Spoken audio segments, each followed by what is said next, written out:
sebagai pemateri pertama dan teman saya. Halo, perkenalkan nama saya Priska Agustina Lestari sebagai pemateri kedua. Baiklah, di sini kami akan menjelaskan materi tentang metabolisme primer dan sekunder. Baiklah, langsung saja. Pemateri pertama akan disampaikan oleh Pepi Soraya. Kepada Pepi Soraya, saya persilakan.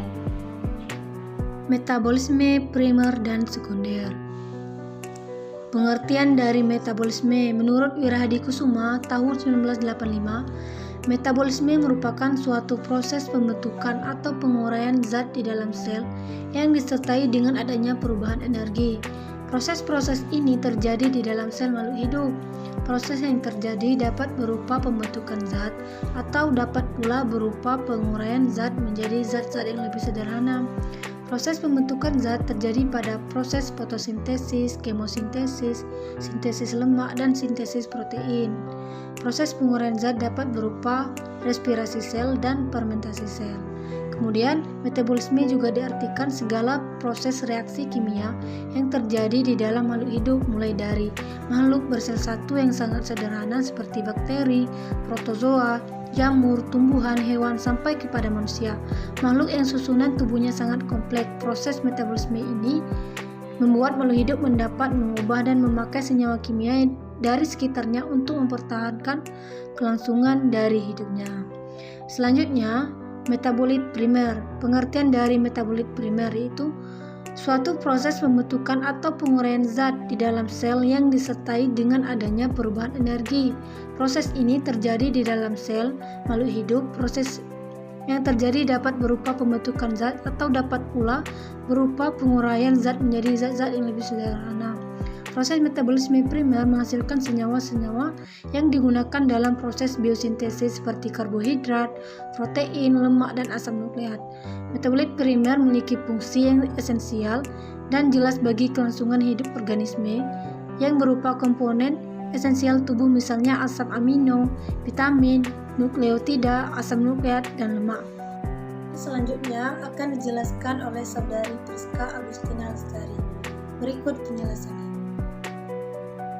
Baiklah, saya sebagai pemateri kedua akan melanjutkan tentang metabolit sekunder.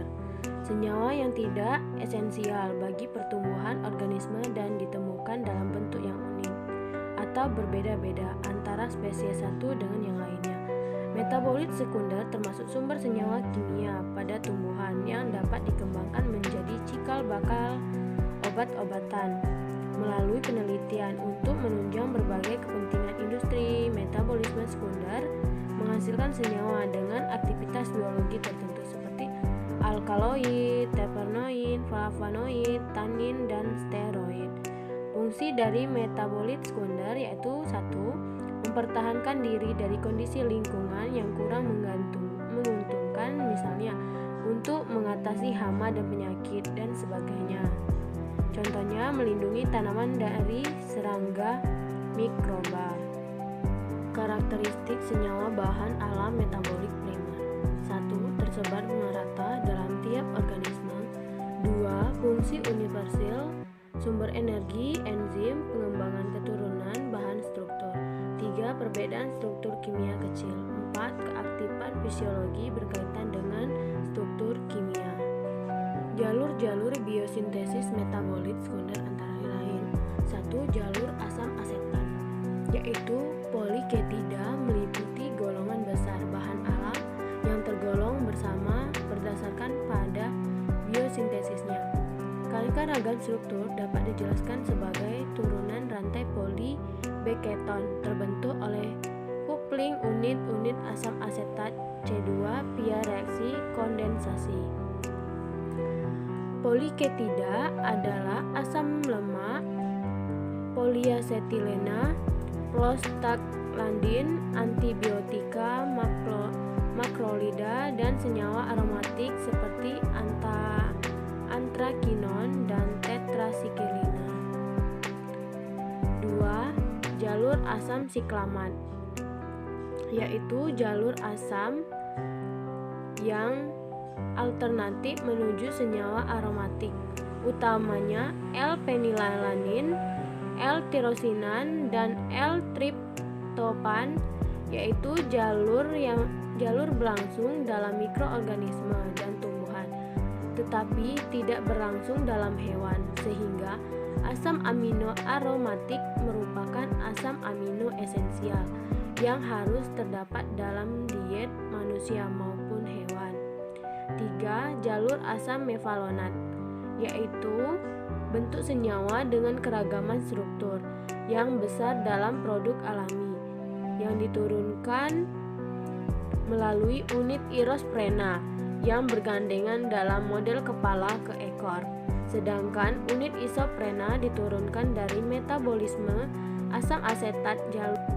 Baiklah, itulah materi yang dapat kami sampaikan. Selanjutnya, kesimpulan akan disampaikan oleh Febi Soraya. Kepada Febi Soraya, saya persilakan.